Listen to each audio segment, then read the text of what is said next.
precisamente espera Dios de cada marido que ame a su esposa. Dice Efesios 5:25, maridos, amad a vuestras mujeres. ¿Cómo? Es la pregunta. Así como Cristo amó a la iglesia y se entregó a sí mismo por ella.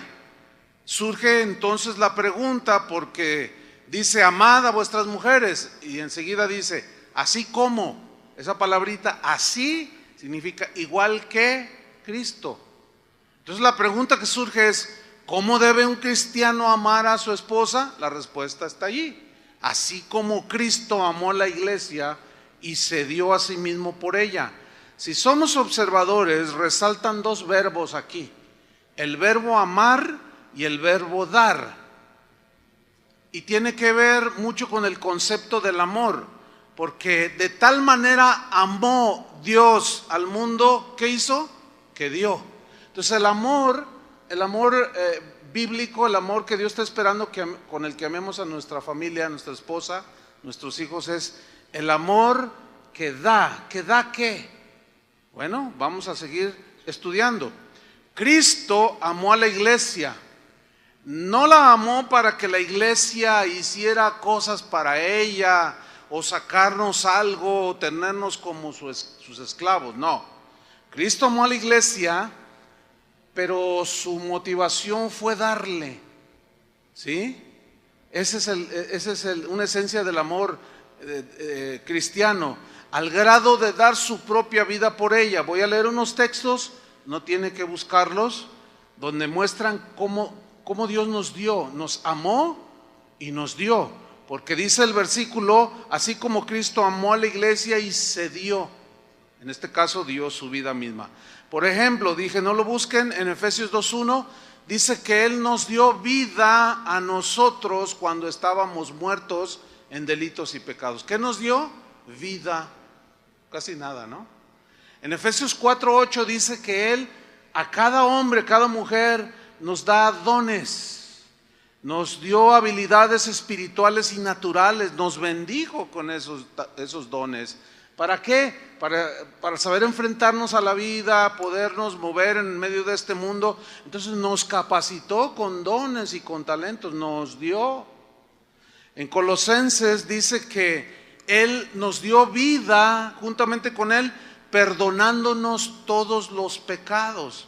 En otras palabras, el amor de Dios nos dio su vida, pero también nos perdonó nuestras debilidades, nuestros pecados, nuestras imperfecciones.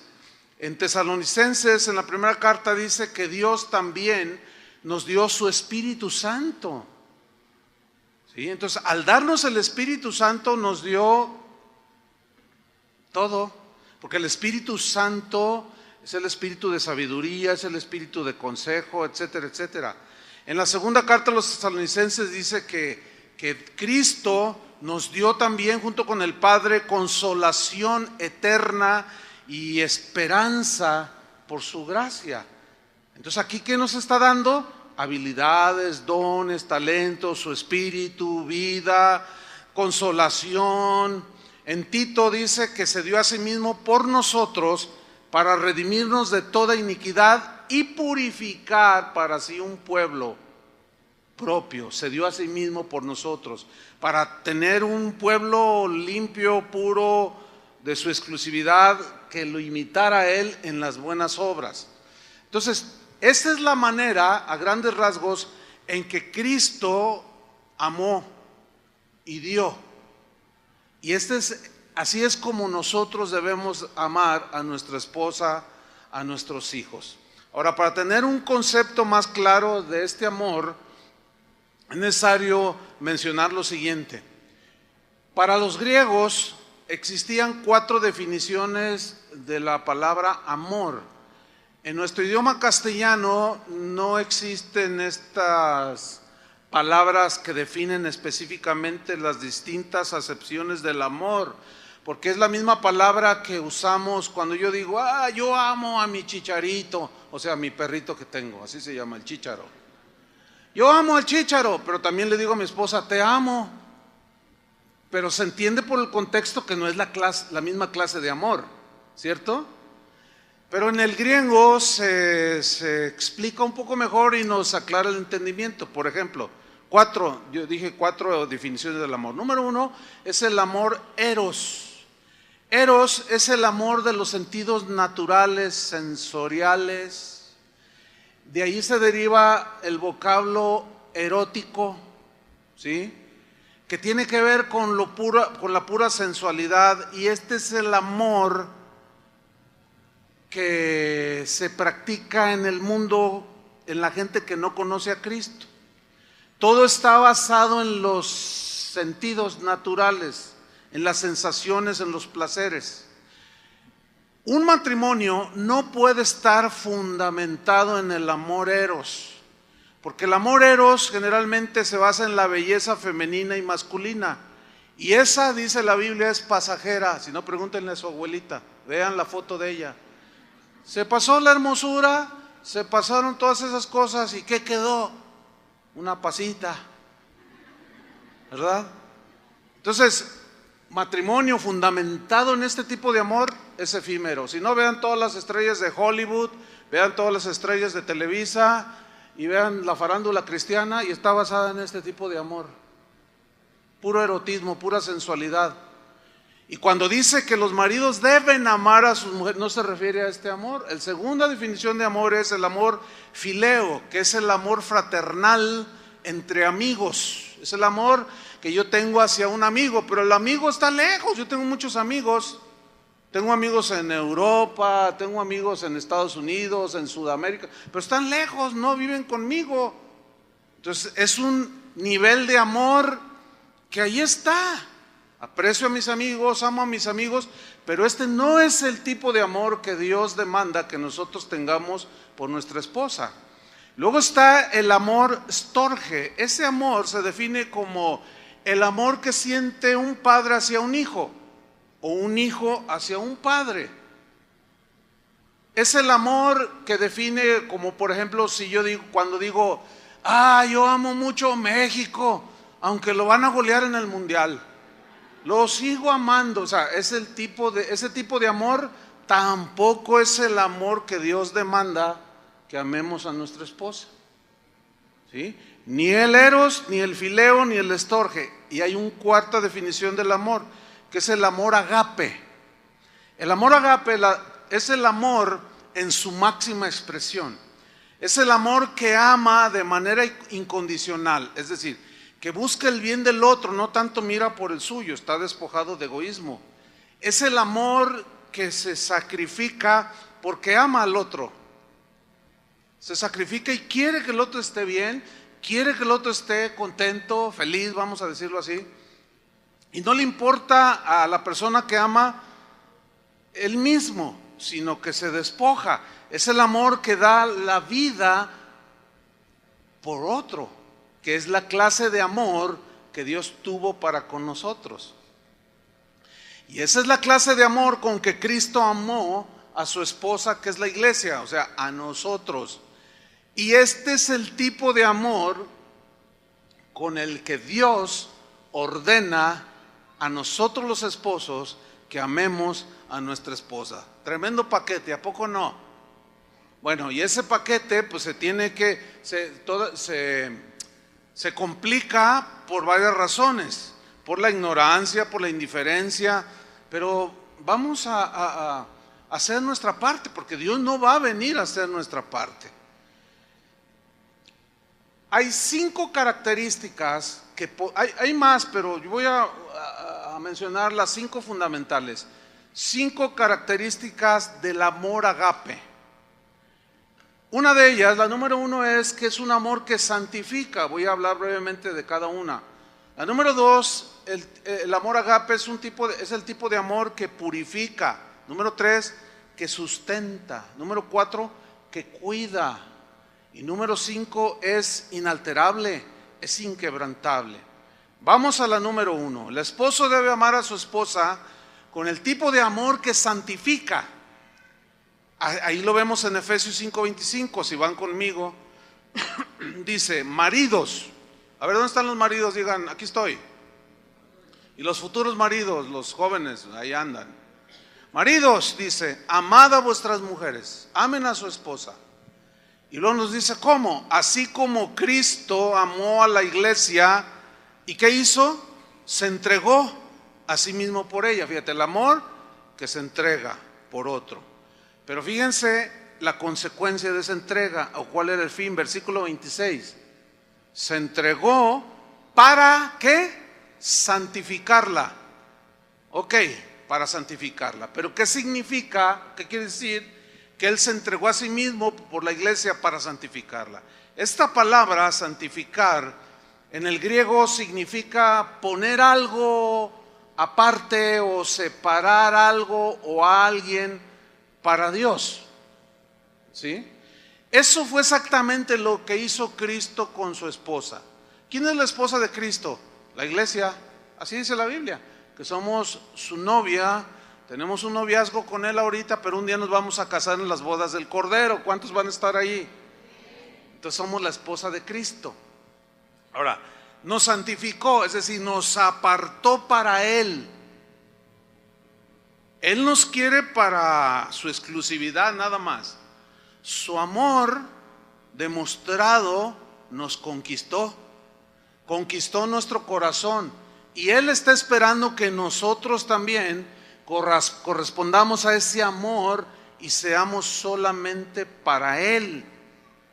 En la Biblia se contempla algo que menciona como el concepto de adulterio espiritual. A Israel le decía, adulteraste con los ídolos. Hablaba de un adulterio espiritual, es decir, que tenían a Dios, pero coqueteaban con ídolos. Y eso se llama en la Biblia adulterio espiritual. Jesús no tiene otros ojos más que para su esposa, nosotros, la iglesia. No tiene ojos para nadie más. Así tampoco nosotros no debemos de tener ojos para el mundo. ¿Entienden? Porque sería adulterio espiritual. Si uno ama al mundo, el amor del Padre no está en él.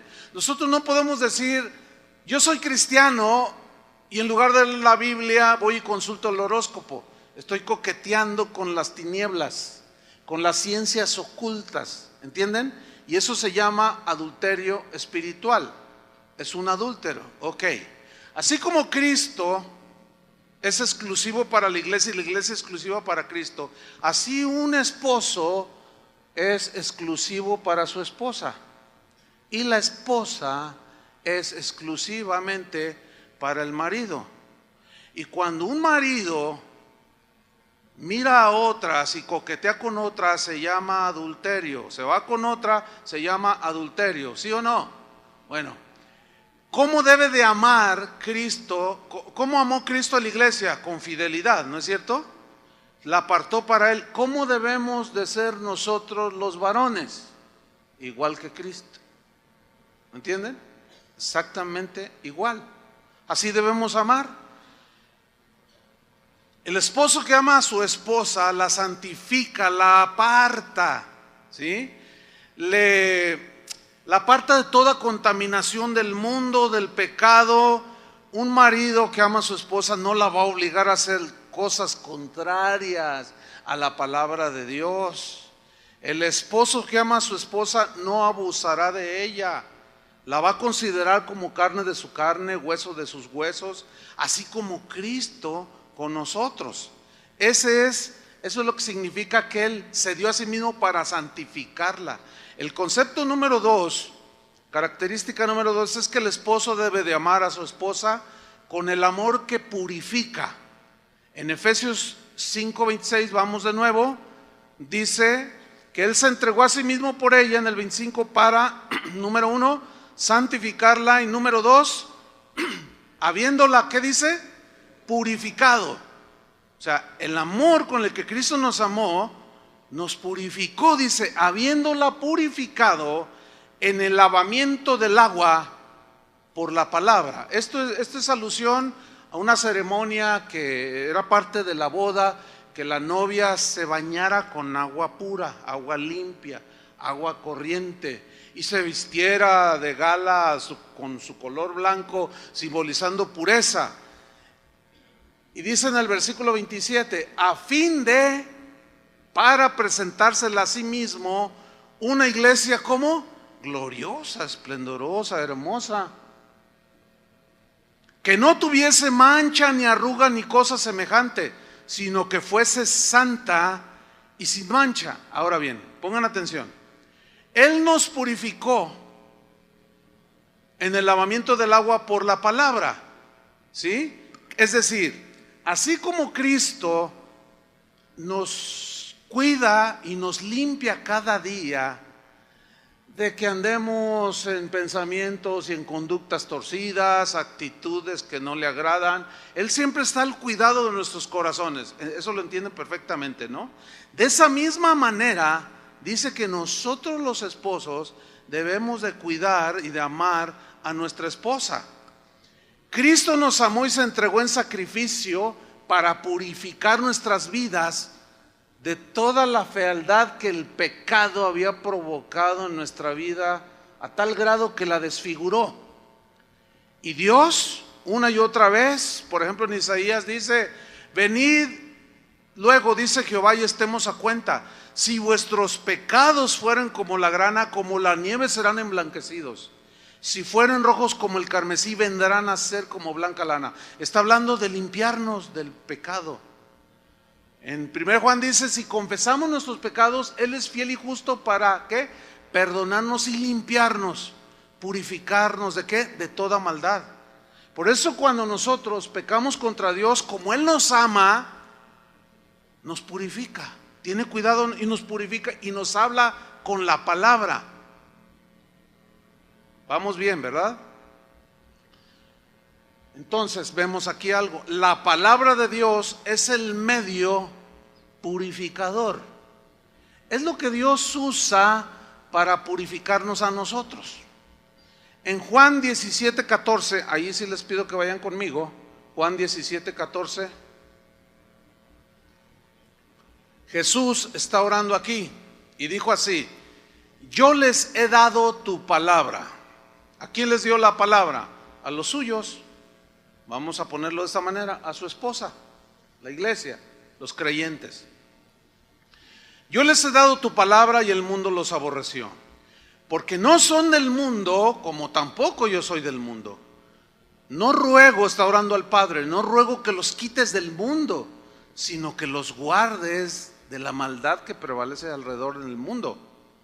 No son del mundo, como tampoco yo soy del mundo. Santifícalos, apártalos, purifícalos en tu palabra. Tu palabra es verdad. Yo quiero enfatizar en el versículo 14 la frase que dijo Jesús. Yo les he dado tu palabra. Pero aquí nos vamos a encontrar con un grave problema, porque a fin de que un esposo pueda dar, purificar, santificar a su esposa amándola por la palabra, tiene que conocer la palabra, ¿sí o no? Y aquí se complican más las cosas. ¿Por qué? Porque a la ignorancia que tenemos de estas cosas, de la familia, del esposo, etcétera, hay que añadirle nuestra imperfección humana. Y a la imperfección humana hay que añadirle al hecho de que muchos varones, cabezas de hogar, un buen número de ellos en las iglesias en general, no son propietarios ni siquiera de una Biblia. Es más, así, voy a cerrar los ojos para que nadie se me agüite. Hay varones aquí que ni su Biblia trajeron. Ya voy a abrirlo. Ni siquiera trajeron su Biblia. No tienen una Biblia. No traen la Biblia. Entonces ahí se complica más el asunto. ¿Cómo le van a dar a su esposa la palabra si ni siquiera la leen, si ni siquiera la estudian? Ya se complicó el asunto ahí, todavía en grado sumo. Pero recuerden esto, Dios nunca nos va a exigir nada que no podamos hacer, ni tampoco Dios va a hacer nada que nos corresponda a nosotros. La ignorancia no nos exime de la responsabilidad. ¿Sí o no? Si yo violento, lo he explicado otras veces, una ley de tránsito, y la gente me para, y yo le digo, es que no sabía que... No, pues ese no es problema mío. Usted debería de haberse informado como conductor de un automotor, ¿sí o no? Y la ignorancia, ay, pobrecito ignorante, no, pues váyase. No, pues imagínate, no. El hecho de que ignoremos leyes fiscales no nos exime de responsabilidad. Es lo mismo con la palabra de Dios, pero allí se complica el asunto. Así es que, varones, este es todo un reto. ¿Cómo poder decirle al Señor en aquel día cuando nos llame a cuenta? A ver, ¿dónde está la familia que te entregué? Híjole, Señor, para poder decirle al Señor, que vamos a decirle aquel día, Señor, yo les he dado tu palabra, les di tu palabra a ellos, le di tu palabra a mi esposa, porque esa es la responsabilidad del varón, del sacerdote, ¿sí? Del hogar. Entonces el esposo que ama a su esposa debe ministrarla con la palabra de Dios. Así como Cristo nos cuida, por ejemplo, como su esposa. Él ve cuando tu corazón o mi corazón como esposa de Cristo se empieza a llenar de amargura. Inmediatamente Él empieza a tratar con nosotros, ¿sí o no? Y como nos ama y nos limpia, no quiere que nos ensuciemos, y el Señor por su Espíritu va a darnos la palabra para que nuestro corazón no esté contaminado de amargura. ¿Cómo debe de amar un esposo a su esposa? Con la palabra, dándole su palabra. Cuando un esposo que permite que su esposa se amargue, o la ve que está amargada porque la mamá le hizo algo, porque el vecino no sé qué, o porque el pastor no sé qué, y está ahí todo, que no sé qué, y él, pues ya se te pasa. No, varón, no. ¿Así le hace Cristo con la iglesia? No. Inmediatamente viene la palabra a nuestros corazones por el Espíritu, ¿sí o no? ¿Cómo debe de amar un esposo a su esposa? Purificándola. ¿Cómo? Por la palabra. No, mira, mujer, cuida el corazón. Es que no te dejes arrastrar, no te dejes llevar, porque necesitas perdonar para que estés en paz y estés tranquila. No, pero que no sé qué, que no sabes lo que me hizo. Sí, yo sé que te dolió, pero acuérdate que somos hijos de Dios. Y cuida tu corazón, y luego oras por ella. Así es como Cristo amó a la iglesia, ¿sí o no? Cuando surge la avaricia en la esposa, ¿verdad? O empieza a codiciar cosas que no puede tener. ¿Cuál es la manera en que por amor un marido debe conducirse con ella? Con la palabra. Por ejemplo, oye, mi amor, me gustó un vestido que vi allí. Ya no es en el Tianguis, ahora es en Liverpool, vi en Liverpool, ¿y cuánto cuesta el vestido, mi amor? Pues cuesta 25,000 pesos. Y él gana 10,000 al mes. Y ella quiere un vestido de 25,000. Entonces, ella dice, ¿me amas, verdad? ¿No se vería bien tu princesa con ese vestido? Entonces, él dice, pues sí, te verías muy hermosa, pero tienes que considerar, mujer, que no estoy para comprarte, las circunstancias no están para comprarte un vestido. No, si me amas, cómpramelo. Espérense, señoras manipuladoras, extorsionadoras, zetas.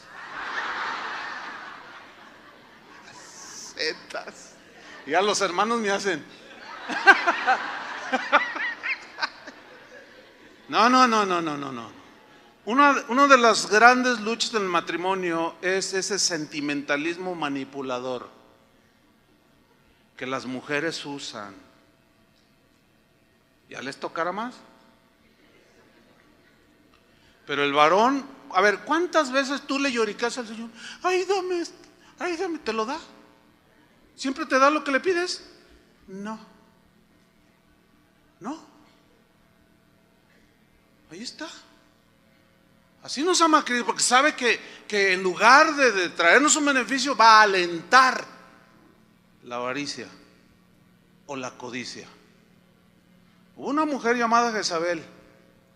Era una mujer mala, manipuladora,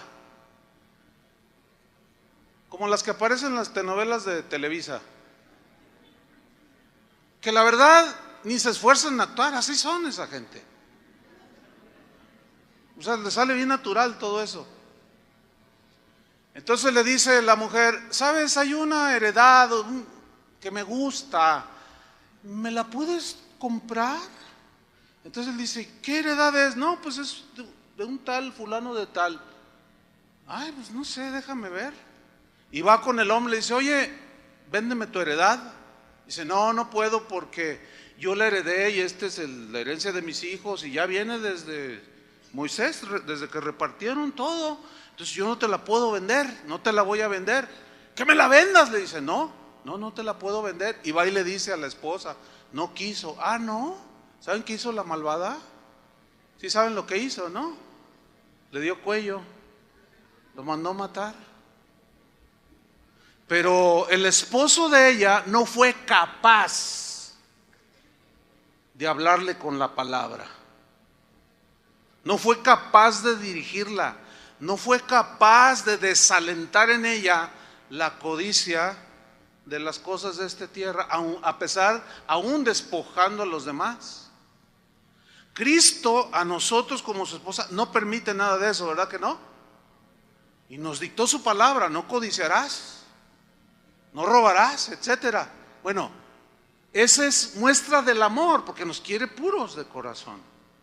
Entonces, si quieres una esposa gloriosa, pura, varón, la palabra de Dios es el elemento purificador. Pero reitero, el problema se agudiza. ¿Por qué? Porque los varones muchos no conocen la palabra de Dios. Muchos pueden tener hasta 20 años metidos en una iglesia y se les hizo costumbre asistir, pero no ejercitan esto, no dirigen como cabezas del hogar. El esposo cristiano pues sabe que su familia pues ya no es de este mundo. El esposo cristiano sabe que las metas para la familia no son tanto terrenales, sino son celestiales, y es ahí donde él, como cabeza de hogar que ama a la esposa, a los hijos, es que va adelante marcando el camino. Cuando los hijos empiezan a mostrar corazones que no van de acuerdo al Señor, tienes que, con la palabra, con el argumento, y se pone difícil la situación. ¿Por qué? Porque cada quien piensa sus cosas. Y el hecho de que seamos cristianos, pues qué bueno hubiera sido que se eliminara el elemento de la carne, pero ahí está. Por eso es que seguimos luchando y batallando cada día. Pero escúchenme bien, si nosotros no edificamos en la palabra, no tiene fundamento, no tiene solidez. Número 3 de las características del amor. Otro es que el esposo debe amar a su esposa con el amor que sustenta. Miren, vamos a Efesios 5:28. Dice así: así también los maridos deben amar a sus mujeres como a sus mismos cuerpos. Fíjate cómo dice deben, es un deber ya. No es si quieres o no, es un deber amar. El que ama a su mujer, dice, a sí mismo se ama, porque nadie aborreció jamás a su propia carne o su propio cuerpo, sino que la sustenta y la cuida, como también Cristo a la iglesia. Aquí aparecen dos palabras que son dos características. Una es la sustenta. Ok, ¿qué significa en la Biblia que Cristo sustenta a la iglesia? Y que así debe el varón de sustentar a su esposa. Ok, vamos a adentrarnos un poquito más. Les voy a mostrar cinco definiciones o significados del verbo sustentar. Número 1, significa proveer del alimento necesario. Y aquí se refiere a tortas ahogadas, pozole, ¿sí? Un techo donde vivir, ropa que vestir.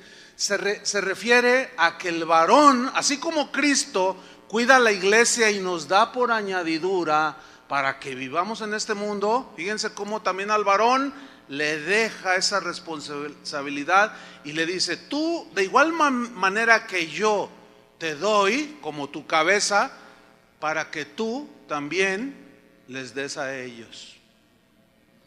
La Biblia dice que si alguno no provee para los suyos y mayormente para los de su casa, ¿quiénes son los que viven en su casa?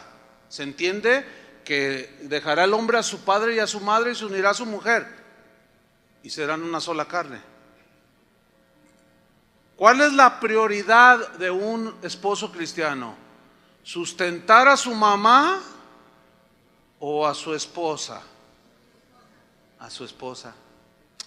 Fallan terriblemente los que invierten el orden de Dios. Aquí los de su casa es su esposa y sus hijos. Y dice que el que no provee para los suyos, mayormente para los de su casa, ha negado la fe. Pero luego dice algo tremendo: y es peor que un incrédulo. Eso lo dice la Biblia. Ay, varón, pero yo quiero mucho a mi mamá. Yo también la quiero, ¿verdad, mamá? A ver, mamá, hágale, mire, esa es mi madre. 750 años tiene mi mamá. Está bien linda la viejita. Yo la quiero mucho, pero ella entendió. Cuando yo me casé, ¿se acuerda que hablé con los dos, mi papá y mi mamá? Papá, me voy, ya llegó, este es lo que dice la palabra de Dios. Entonces mi esposa va a ocupar el primer lugar en mi vida y en mis prioridades. Pero como mis papás, gracias a Dios, ya eran cristianos, pues ellos entendieron. Y mi madre nunca se sintió celosa de su nuera y nunca la peleó y nunca le tuvo envidia y nunca le tuvo celos. ¿Verdad, señoras, que hizo bien mi mamá? Pero cuando las señoras no lo entienden, señoras cristianas estoy hablando, se vuelven manipuladoras, exigen a su hijo. No. Si el hijo les da, que también esa es otra parte, no voy a tocar el punto, porque también dice que nosotros debemos de ver ahora por nuestros padres que ya están ancianos, pero eso sería otro punto. Entonces, sustentar, dice que Cristo sustentó a la iglesia, o sea, le provee de alimento necesario. Número 2, significado del verbo sustentar, significa sobrellevar las cargas. En este caso, como marido, como esposo, yo tengo una carga, tengo un montón de cargas, por el hecho de ser varón, cabeza del hogar. Sobre mí cae la responsabilidad de la familia, del hogar, del sustento de todo lo que necesita la familia. Y aparte de eso, tienes tu trabajo, es otra responsabilidad, tienes que cumplir con él. O tienes un negocio que tienes que estar velando por él para que produzca. En mi caso, mi trabajo es ser pastor. Tremenda carga, hermanos. O sea, así haciendo esta reflexión, tú tienes tus cargas, yo también tengo las mías. Pero escúchame, la Biblia dice: sobrellevad las cargas los unos de los otros, dice Pablo a los Gálatas, y cumplid así la ley de Cristo. Es decir, yo llevo mi carga como simple cristiano, pero a la vez tengo que ayudarles a ustedes a llevar su carga. ¿Me estoy explicando? ¿Cómo? Pastor, estoy enfermo, ¿puede orar por mí? Y a veces yo estoy enfermo. Bueno, sí, ¿qué? Dios no me está preguntando ¿cómo te sientes? A Dios no le interesa cómo me siento, sino cómo voy a reaccionar. Entonces, aplicándolo a la esposa. Ok, tú te vas al trabajo, tienes tu carga, te cansas, tienes la responsabilidad del sustento, pero también ella hace mucho en el hogar. Entonces, si tú sobrellevar las cargas con tu esposa es, cuando tú llegas a la casa, necesitas escucharla a ella, porque ella te va a comunicar cómo le fue con los 15 hijos que le has dado. Y entonces tú tienes que ayudarle con esa carga, no solo esa, con muchas más, ¿sí? Entonces fíjense todo lo que conlleva el verbo sustentar: proveer de alimento necesario, sobrellevar las cargas. Y número 3, significa sostener algo para que no se caiga. Habla de algo que está débil y que con cualquier testerón se puede caer. Fíjense, la Biblia dice, el apóstol Pedro dice que los hombres debemos de amar a nuestra esposa y contemplarla como a vaso, ¿qué dice? Más frágil. No dice frágil, dice más frágil. Cuando leemos como a vaso más frágil, está diciendo que también nosotros somos frágiles. Pero por naturaleza y hechura y diseño de Dios somos un poco más fuertes. Nosotros, mire, para ilustrarlo, nosotros somos un garrafón de vidrio, de esos de 20 litros. No, pues ese lo agarra y hasta tiene cierto nivel de que aguanta golpes y lo meten en el camión. Pero las señoras, las mujeres, son como vasos de cristal. Ese es muy frágil, ¿sí? Vaso más frágil. Eso significa que la mujer, por su diseño, es mucho más sensible que el varón. Por ejemplo, yo lo veo. Si alguien se acuerda de mi día, de mi aniversario en que yo nací, de mi cumpleaños, pues está bien. O sea, para mí no, así soy yo. No, ni a veces ni yo mismo me acuerdo. O sea, no pasa nada si alguien que sabe mi cumpleaños no me dice, ay, feliz cumpleaños. Yo no ando ahí todo agüitado, ay, nadie me quiere. No, o sea, no me afecta en nada. Pero mi esposa no es igual a mí. Si yo cometo la indiscreción de no acordarme de su día de cumpleaños, por decir un ejemplo, su corazoncito es más frágil. Y esa indiscreción y falta de atención la va a volar en pedacitos el corazón. No, así son las mujeres. ¿Y qué no somos así como iglesia? Somos como jarrito de Tonalá, de Tlaquepaque. Bien, nos tienen que tratar así como con mucha delicadeza. ¿Y qué no hace el Señor eso con nosotros? Bueno, ahí es donde hay que aprender. ¿Sí? El cuarto concepto de sustentar es defender. Por toda la Biblia se ven escrituras como esta. Mire, por ejemplo, Jeremías dice: te pondré en este pueblo por muro fortificado de bronce. Pelearán contra ti, pero no te vencerán, porque yo estoy contigo para guardarte y para defenderte, dice Jehová. Y te libraré de la mano de los malos, y te protegeré de las manos de los malos que son fuertes. Bueno, ahí habla de un Dios que nos ama, y como nos ama, nos defiende. O sea, nos protege, ¿sí? Defender a tu esposa de los ataques del mundo, de los ataques de Satanás y de los ataques que surgen en ella misma, es muy importante. La Biblia dice, Pablo dice en una de las cartas que le escribió a Timoteo, dice que Adán no fue engañada, sino que la mujer, siendo engañada, incurrió en transgresión. Esto nos enseña que por naturaleza la mujer es más propensa, es más fácil de ser engañada, embaucada, llenarla de temor. La mujer por naturaleza, hay honrosas excepciones por supuesto, pero por naturaleza así es generalmente. El hombre es más trucha en eso, porque como a nosotros es el que nos cuesta traer el pan, a nosotros es lo que nos cuesta, somos como más cuidadosos. Y la mujer no, la mujer, ellas son bien sensibles. Algo que yo, por ejemplo, les aconsejo a las jóvenes, a las chicas, a las jóvenes, que cuando se les acerque un muchacho, porque es muy común que se les acerque a alguno, a lo mejor tiene buenas intenciones, a lo mejor le gusta al muchacho, la muchacha, o a lo mejor simplemente quiere ser amigo, o sea, no trae ninguna intención, pero como es un muchacho educado, hola, ¿cómo estás? Ay, qué gusto verte. No, y en cuanto le dice eso, ya está pensando en el vestido de novia. Necesitan saber controlar sus pensamientos, ¿eh? No, es la verdad. Así son. Hay hermanos que en su trato son muy cordiales, educados. Oye, te invito a un café. No, digo, no, ya, le voy a decir que sí. Y nunca le dijo nada el otro. Y ella esperando, y es que el otro nada más le estaba invitando a un café. Así son.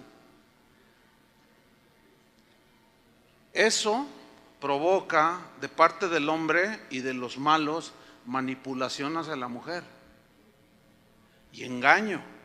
Y es ahí donde entra el varón, es ahí donde entra el esposo. ¿Sí están captando la idea? Es muy importante esto, ¿sí? Y el quinto concepto de sustentar es apoyar. Hay una historia allí en Segunda de Crónicas donde dice que un rey llamado Asa clamó al Señor y le dijo: Señor, para ti no hay diferencia alguna en dar ayuda al poderoso o al que no tiene fuerzas. Ayúdanos, oh Señor Dios nuestro, porque en ti nos apoyamos. ¿Qué es un apoyo? Alguien en quien tú descansas, ¿no es cierto? Eso es un apoyo.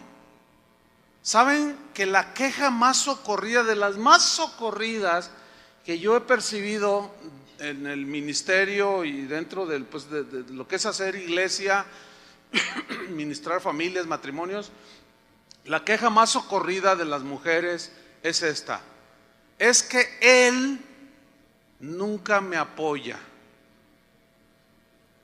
¿Seguirá siendo esa la misma?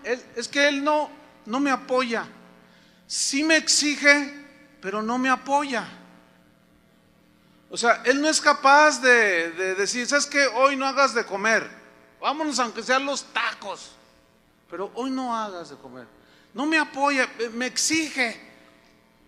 Y y a muchos las tratan como la Bartola.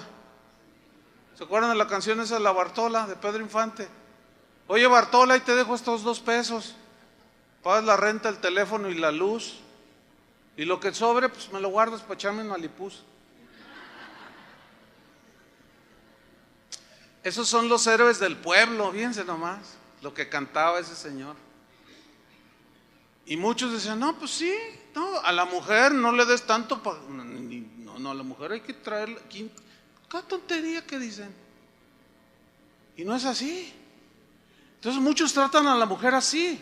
O sea, no la apoyan en la educación de los hijos, en la disciplina con los hijos, en la formación hay muchas maneras en que en el hogar, en la familia, el varón pudiera apoyar. Hay varones que tienen, yo conozco algunos que tienen, por ejemplo, Tony Martín del Campo cocina de lujo. ¿Sabían eso? Es una gracia que Dios le dio. Y Martita, pues te sientes bien complacida, ¿a poco no? A veces yo recuerdo: oye, los invito a comer, pero yo voy a cocinar. Y todos le hacemos así como diciendo: ¿y qué tal? Ah, no, pero ya a la hora de probar la comida, tiene su gracia y tiene su apoyo. ¿Me entienden? Pero esa es la queja principal: es que no me apoya. Ah, claro, llega cansado de la casa y él se sienta y empiezan los sombrerazos o los cachuchazos ya dame la comida. Ay, ¿por qué te tardas tanto? Ay, mira, ya tengo 15 minutos aquí sentado y no me sirves. Es que tus 18 hijos, no puedo con ellos. Y ya ni se diga cuando se vienen a la iglesia, y más si él dice: no, yo quiero ir al de las 8. Órale, mujer. Ahí anda la señora con los 7 chiquillos agarrando al Pepito y al Juanito. Les mete zancadilla para que se caigan y poder ponerle la camisa y los zapatos. Sí, y tantos malabares que hace y el hombre ahí ya, viendo su celular, su iPad, viendo los correos, le dice, ¡oye, ayúdame! No, esto corresponde a ti. 20,000 ejemplos.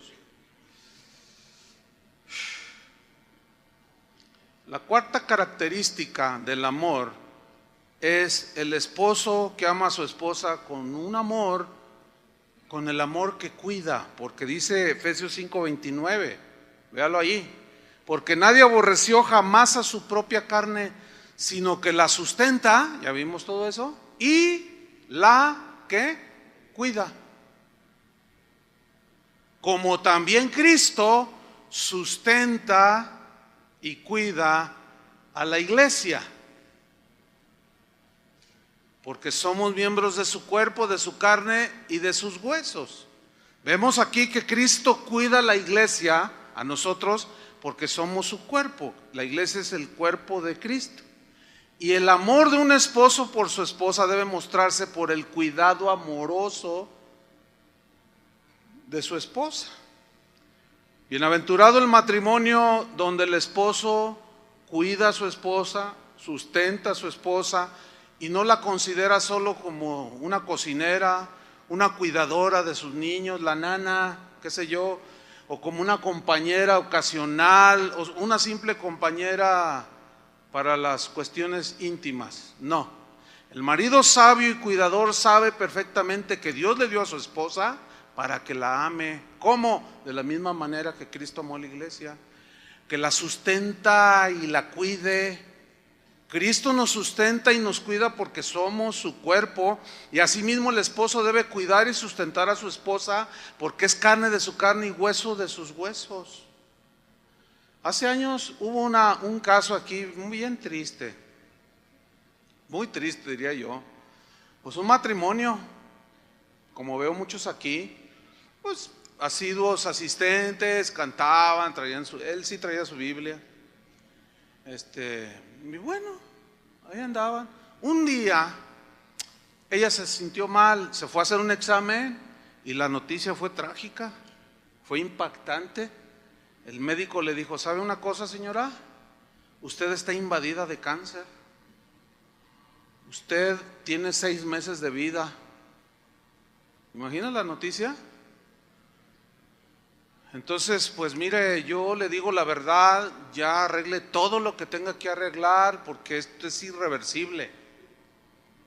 No, pues la mujer, imagínense, ¿no? O sea, el impacto, la noticia, veía a sus hijos, su marido, y, ay, oren por mí. Bueno, sí, pero qué situación tan difícil, ¿no lo creen?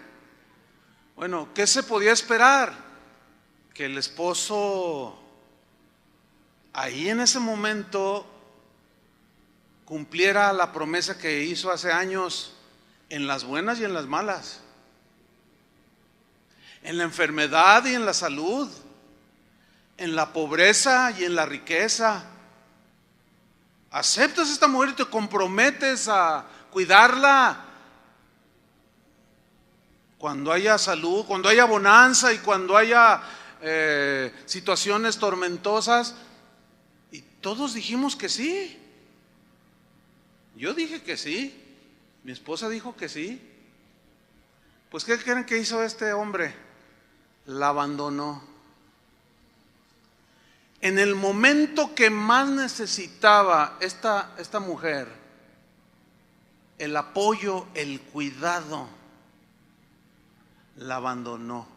Pero todavía lo más ofensivo fue que se hizo una novia. Qué terrible, ¿no? ¿Dónde quedaron todas las promesas?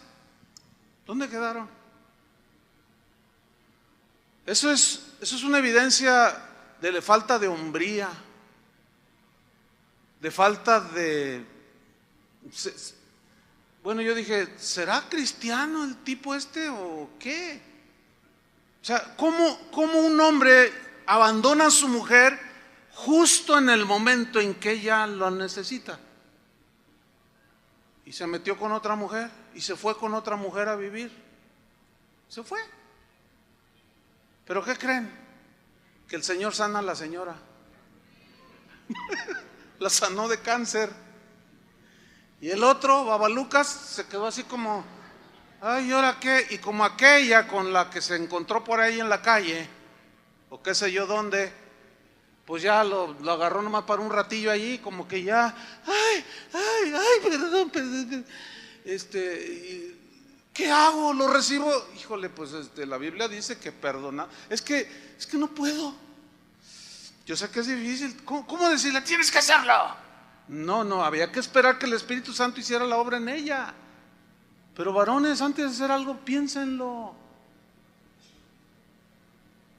Piénsenlo bien. Antes de hacer algo que los haga perder la familia.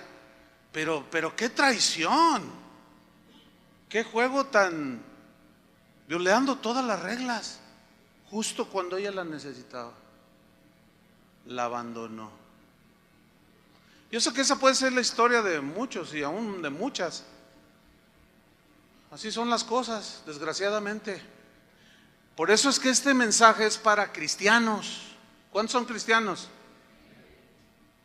¿Cuántos se creen cristianos? Dejen tomarles una foto. Ya ve que ahorita la tecnología está bien tremenda. A ver, ¿cuántos son cristianos? Ahí está, ya lo tomamos aquí. Qué tremendo. Fíjese, en mi vida personal, varias veces, en casi 30, ya vamos para 36 años de casados, he tenido algunas situaciones que he estado en peligro de muerte, unas 3 por lo mínimo 3 veces, en accidente o enfermedad. Y cuando yo despertaba de la anestesia o de lo que haya sido, la primer persona que miraba ahí era mi esposa. Ahí estaba, siempre ahí. Ella había prometido en las buenas y en las malas, ¿sí? Ella había prometido en la enfermedad y en la salud, y ahí estaba. ¿Sí? Cuando tuvimos episodios de escasez, mucha escasez económica, ahí estuvo. En la pobreza, en la escasez, ahí estuvo siempre. ¿Sí? ¿Y cómo quieres que te haga el huevo? ¿Con nopales o nopales con huevo? Ahora va a haber nopales con huevo, ahora va a haber puros nopales, ahora va a haber puros frijoles. Y ahí estaba, siempre estuvo allí. Eso en mi mente siempre está bien presente.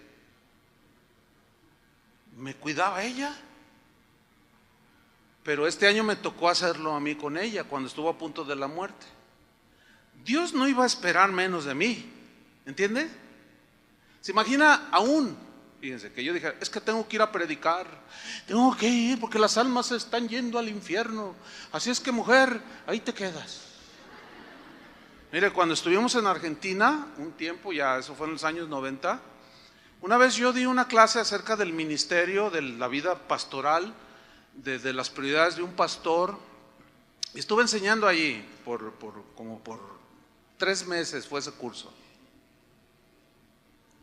Un día viene conmigo una pareja, se me acercan. Ellos eran de antepasados rusos. Los abuelos vinieron de Rusia. Así es que ella era una rusa de este tamaño, mire. Y él un ruso también así grandotes. Entonces él llega, ¿no? Y él estaba, ¿te podemos hablar contigo? Sí, ¿cómo no? Y él empezó a llorar, pero no podía ni hablar, estaba como muy conmovido.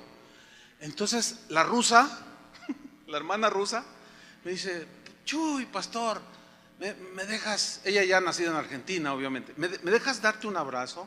Sí, claro. Y nomás del oso no. Del oso ruso no. Y me abrazó y estaba bien fuerte la señora. Entonces me abrazó y sí me dio medio abrazo del oso. Entonces me dice, gracias, pastor, por regresarme a mi marido. Yo dije, Ah, caray, esa no me la sabía, que yo te lo había regresado. Dice, es que, entonces él ya me empiezan a contar, dice, mira, es que él era de los que cuidaba más la iglesia que a mí y a mis hijos. Era el que se desvivía cualquier hora, se levantaba para ir a atender la oración y a mí no me atendía, no me cuidaba, no me ayudaba, no me apoyaba. Dice, un día, y venía con él un jovencito. Dice, cuando yo me alivié, di a luz a este jovencito. Dice, mira, nosotros vivíamos a las afueras de la ciudad. Entonces, aparte, había pues una carretera adentro, como 2 kilómetros hacia adentro. Vivíamos en una finca ahí afuera en el campo. Cuando ya iba a dar a luz un domingo en la mañana, le dije, llévame al hospital. Y él llorando. Y dice, sí, Chuy, ¿sabes qué le dije? ¿Qué le dijiste? Y no podía decir, no, yo le digo lo que me dijiste, dice ella. Dice, me dijo, mira mi amor, te quiero mucho, pero hay que cumplir. Hay que cuidar a la esposa de Cristo. A la iglesia tengo que ir a predicar. Dice, pastor, se fue, me dejó. Después de una hora que se fue, se me estaba reventando la fuente. Mire, pastor, me dice, yo no sé ni cómo llegué a la carretera. No me acuerdo, no lo tengo presente. No me acuerdo qué pasó, no había nadie. Yo lo único que sé es que empecé a caminar. Cuando desperté en un hospital. Después de 3 días me encontró él. 3 días, es que no sabía dónde estaba, dice. Y él lloraba. Dice, entonces cuando pues yo ya tenía a este bebé así en mis brazos, cuando él, al fin te encuentro, mi amor, ¿cómo estás? Dice, pues yo le dije, pues mira, Dios nos bendijo con este hermoso bebé rojito, que estaba el niño, bien bonito. Y dice, mira, Dios nos bendijo. Y dile lo que me contestaste. Y el rusote aquel nomás le decía, dice, pues le dije, ya ves mi amor, Dios tiene todo bajo control. Dice, pastor, pero por la palabra ya entendí, por eso lloraba el hombre. Y le hacía así, como que, no, te presto el martillo para que te des unos de veras, por cabezón. No, imagínate, a todo eso hay que añadirle la ignorancia y cuanta cosa. Y finalmente, la quinta característica es que el amor debe amar a su esposa con amor inquebrantable, inalterable. En Efesios 5:31 dice, por esto dejará el hombre a su padre y a su madre y se unirá a su mujer y los dos serán una sola carne.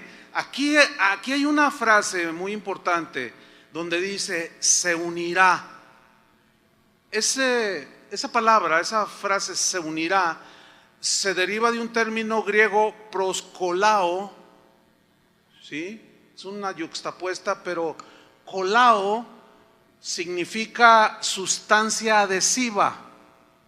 De allí viene el nombre de cola loca, el pegamento ese famoso que venden aquí en muchas partes del mundo, ese que pega de locura, ese que todavía sacan el comercial que nunca pudo despegar el casco, porque es un adhesivo tan fuerte y tan potente que pega de locura. Pega para siempre. Y es bien interesante que esta frase se unirá, es pegar con una sustancia adhesiva para unir permanentemente. Cuando tú tienes una pieza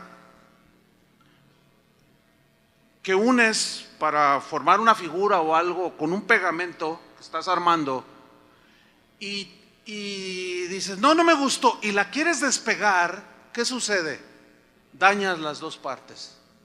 Eso es lo que hace el divorcio, porque el matrimonio es unido por Dios con cola loca, para que me entienda, con un pegamento tan fuerte que el divorcio, el separar, rompe en pedazos a los dos, y no solo al hombre y a la mujer, también a los hijos. Porque ellos no saben hacia dónde se van, con papá, con mamá, con quién se van. Y luego todavía peor algunos, no, pues vete con la abuela. ¡Qué desastre! Se unirá a su mujer y serán una sola carne. Aquí es donde se contempla, por eso dice la Biblia que Dios aborrece el divorcio. Déjenme terminar. Hace unos años vi una película que me recomendaron. Me dijeron, oye, mira, te recomiendo esta película. Yo no soy muy cinéfilo, pero de cuando en cuando hay alguna buena trama, pues sí lo veo. Y mírala, está bien interesante. Es una película que se llama Antes de partir. Los protagonistas es Jack Nicholson y Morgan Freeman. No sé cuántos ya la hayan visto, pero está bien interesante. Allí tienen reflexiones. Miren, la historia así rápido. Es de dos hombres ya maduros. Uno de ellos es rico y el otro pobre, vamos a ponerlo así, un hombre común. Pero a los dos les dio cáncer terminal, les dieron un tiempo de vida y ellos se conocieron en el hospital y empezaron a dialogar. Y ¿qué harías tú antes de partir?, le dijo uno al otro, y se empezaron a hacer amigos. No, dice el rico, no, pues yo he hecho lo que he querido, yo tengo mucho dinero, he tenido lo que he querido, he viajado a donde he querido. Y el otro dijo, no, pues yo nunca pude darme esos lujos. ¿No te gustaría, antes de partir, o sea, antes de morir, no te gustaría hacer un viaje alrededor del mundo? Yo te lo pago, yo te invito. ¿De veras?, le dice. Sí, me gustaría. Y fue y habló con la esposa. Y pues tuvieron ahí un pleito, ¿no? Pero ¿cómo te va? Dice, déjame darme esa, antes de partir. Finalmente se va con el amigo y dieron la vuelta al mundo. Hablaron de Dios, de la existencia de Dios. Muy interesante ahí diálogos. Pero hay una escena, que es la que yo vino a mi memoria cuando preparé este mensaje. Ellos estaban en un hotel muy lujoso. Claro, el rico pagaba todo, ¿no? Estaban ahí en el restaurante, cenaron, y el rico dijo, ya me voy, estoy muy cansado, me voy a descansar. Dice, sí, yo al rato me voy a mi cuarto también. Y se quedó solo. Este es Morgan Freeman. Se quedó ahí, y se empezó a acordar de su esposa. Ay, qué mujer me dio el Señor. No es una película religiosa, pero mencionaba a Dios. Ay, la extraño. Y en eso se acerca una mujer como de unos 35, 40 años, despampanante, hermosa mujer. Y le pregunta algo y él le contesta. Y le vuelve a preguntar otras cosas y él le contesta, un hombre amable de 70 años. Entonces ella, muy así provocativamente, se sienta junto a él y empieza a platicarle. Les echó el ojo, un hotel donde solo los ricos pueden pagar. Pues dijo, no, pues aquí me agarro este viejito.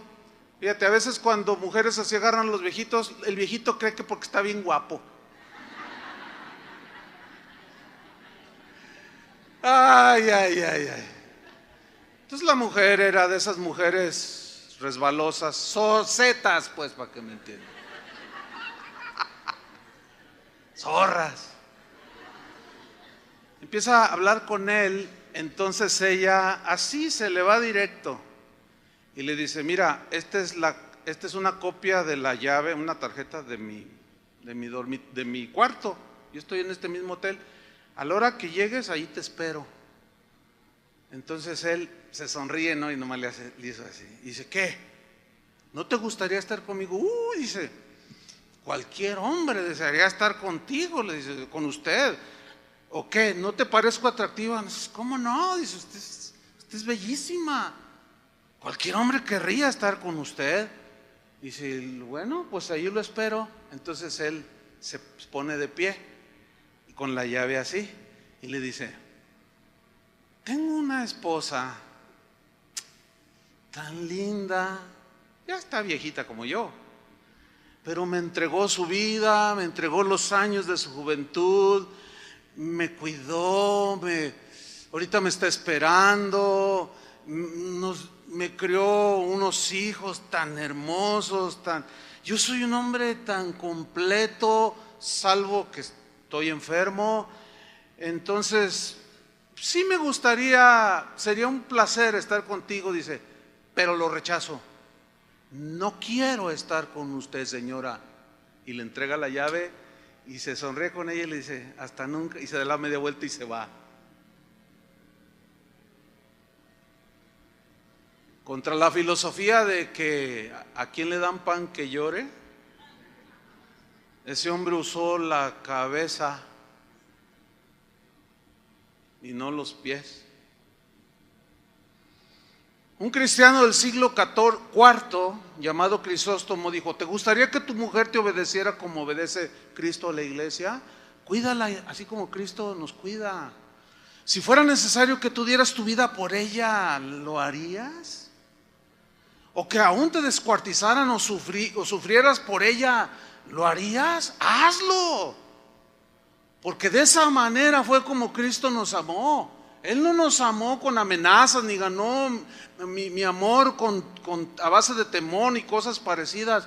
De esa misma manera, hablándole a los varones de hace 1600 años, ese tal Crisóstomo les dijo, así varones, háganlo como Cristo lo hizo con nosotros, la iglesia. Déjame terminar con una historia bueno, a mí me conmovió cuando yo la leí. Yo la leí en una revista y me llamó la atención por el encabezado. Resulta que una pareja, esto sucedió en los Estados Unidos, es una historia verídica. Una pareja habían durado 66 años de casados. Bastantes años, ¿no es cierto? Pero el asunto fue que ellos se conocieron desde muy jóvenes y ellos se enamoraron. Fue durante la Segunda Guerra Mundial. Se enamoraron, él se fue a la guerra, regresó, ella lo esperó, se casaron, tuvieron 6 hijos, 5 varones y una muchacha. Y los que estaban narrando allí, lo que yo estaba leyendo, eran los hijos. Porque resulta que después de 66 años de casados, el varón se murió un día en la mañana. Ya estaba anciano, le dio un infarto y murió. Pero el mismo día, 8 horas después, se murió la esposa. Y bueno, uno dice, bueno, pues ya les tocaba, diría cualquiera, ¿no? El asunto es que la narración que hicieron los hijos fue la siguiente.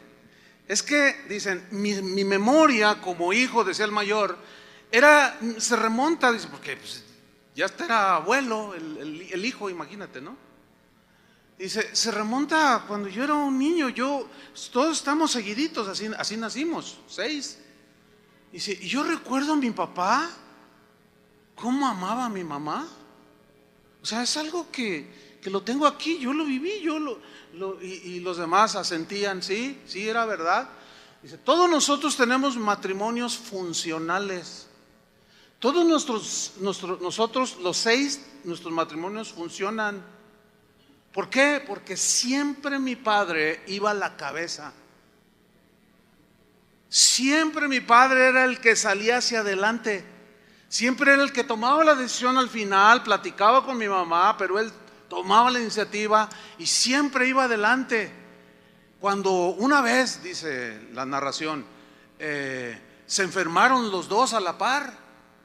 Y mi padre tenía una alta temperatura y en un momento así que reaccionó, lo primero que dijo, tu mamá, hijo, tu mamá, ¿dónde está tu mamá? Dime dónde está tu mamá, ¿cómo está tu mamá? Déjame pararme, llévame de donde ella está. No, está bien, papá, mira, descansa.